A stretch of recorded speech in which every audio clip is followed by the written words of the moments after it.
नमस्कार, आप देख रहे हैं द भारत खबर। दिल्ली के जनकपुरी इलाके में दिल्ली जल बोर्ड के खुले गड्ढे में गिरकर 25 साल के युवक कमल ध्यानी की मौत का मामला अब बवाल बन गया है। आम आदमी पार्टी के नेता सौरभ भारद्वाज और बाकी सदस्यों ने कमल के परिवार से मुलाकात की और परिवार के दर्द को सुना। मुलाकात के बाद आम आदमी पार्टी ने बीजेपी सरकार और दिल्ली पुलिस पर गंभीर आरोप लगाए हैं। कमल ध्यानी 25 साल के थे। रोहिणी में कॉल सेंटर से काम करके घर यानी पालम कॉलोनी कैलाशपुरी लौट रहे थे। रात करीब 12:15 बजे जनकपुरी में दिल्ली जल बोर्ड के सीवर लाइन मरम्मत के लिए खोदे गए 4.5 फीट गहरे खुले गड्ढे में उनकी बाइक समेत गिर गए। पोस्टमार्टम रिपोर्ट के मुताबिक मुंह नाक में मिट्टी भरने से दम घुटने यानी कि ट्रॉमेटिक एस्फिक्सिया से मौत हुई। कमल कम से कम 8 घंटे गड्ढे में पड़े रहे, जबकि कई लोगों को हादसे की जानकारी थी, लेकिन किसी ने पुलिस को नहीं बताया।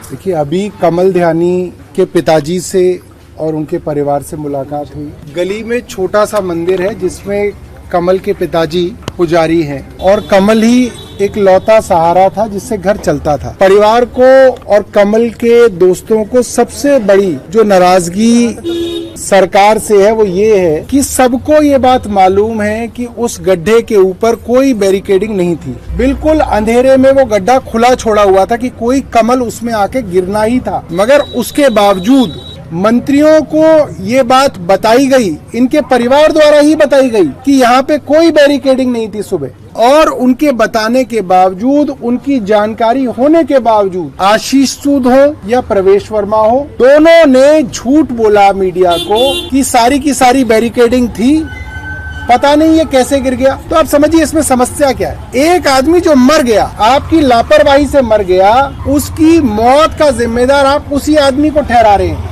क्योंकि वो तो मर गया, वो तो कुछ आके बताएगा नहीं। आपने उसी को जिम्मेदार ठहरा दिया कि भाई ये अपनी लापरवाही से जो है मर गया, हमने तो पूरी बैरिकेडिंग कर रखी थी, हमारी तरफ से तो सब कुछ ठीक था। तो ये तो बहुत घटिया बात है। आप सोचिए इससे ज्यादा घटिया क्या बात हो सकती है कि जो गुजर गया, आपकी लापरवाही से गुजर गया, आप उसकी मौत का जिम्मेदार सबसे पहले उसको ठहराते हैं क्योंकि आपको लगता है कि कौन इसके बारे में चर्चा करेगा, कौन जाके ढूंढ के लाएगा कि सच्चाई क्या थी। और यही कारण है अभी तक पुलिस ने सीसीटीवी को बाहर नहीं किया है कि सीसीटीवी में क्या है। पुलिस के पास सीसीटीवी फुटेज है, पुलिस को मालूम है उस रात को क्या हुआ, कमल कैसे गिरा, उसके बाद लीपापोती सरकार की तरफ से कैसे की गई, ये सारी सीसीटीवी पुलिस के पास है, मगर पुलिस अभी तक इसको बाहर पब्लिक नहीं कर रही क्योंकि पोल खुल जाएगी। पुलिस के पास पोस्टमार्टम रिपोर्ट है, पुलिस को मालूम है कि कमल की मृत्यु कितने बजे हुई होगी, गड्ढे के गिरने के बाद कितने बजे मृत्यु हुई, मगर पुलिस इसके ऊपर भी नहीं बताना चाहती। ये लोग कैंडल मार्च निकालना चाहते थे, उसके लिए भी पुलिस ने इनके ऊपर जो है डराने धमकाने की कोशिश की।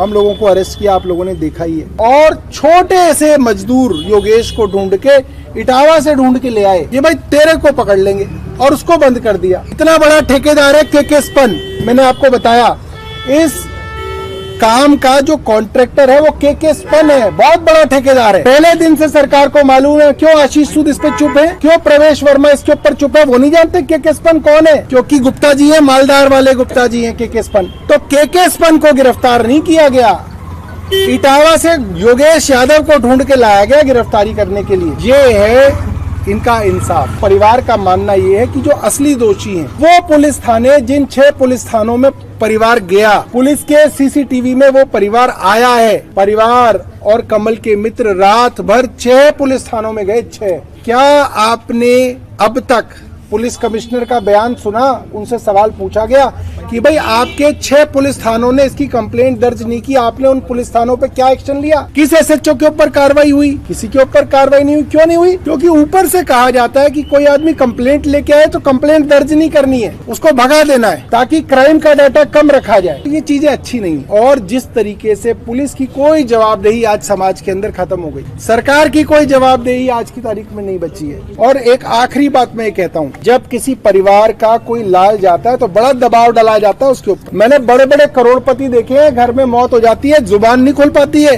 क्योंकि सरकार का, पुलिस का इतना दबाव बनाया जाता है। मगर ये परिवार है जो सच्चाई के साथ खड़ा हुआ है। इस परिवार ने किसी को गाली नहीं दी अभी तक, इस परिवार ने किसी का नाम नहीं लिया आज तक, मगर ये परिवार अभी तक सच पे खड़ा हुआ है। ये परिवार ये कह रहा है कि हम 6 थानों में गए, वहाँ हमारी कंप्लेंट दर्ज नहीं हुई, उसका क्या करोगे साहब, ये बताओ।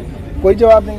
किसी का नाम नहीं ले रहे परिवार, मगर सच्चाई के साथ ये परिवार खड़ा है। मैं सभी अपने मीडिया के साथियों से कहना चाहता हूं कि इस सच्चाई की लड़ाई में इसका हमें साथ देना चाहिए, वरना इस तरीके की घटनाएं, देखिए सबके घर में जवान बच्चे हैं, जवान लड़के हैं, कई बार जाते हैं 2-2 3-3 घंटे तक नहीं आते, कई बार गाड़ी पंचर हो जाती है, कई बार फोन स्विच ऑफ हो जाता है, कई बार बैटरी रह जाती है। अब हर माँ को ऐसा लगेगा अरे बेटा फोन नहीं उठा रहा, पता नहीं कहाँ किसी गड्ढे में ना गिर गया। आप सोचिए कितना पैनिक रहेगा इससे हमारे परिवार की महिलाओं में, बुजुर्गों में। तो इस मामले को, इनकी लड़ाई को आप सब लोग मिलकर लड़िए, ये मेरी आप सब लोगों से जो है दरख्वास्त रहेगी। Thank you.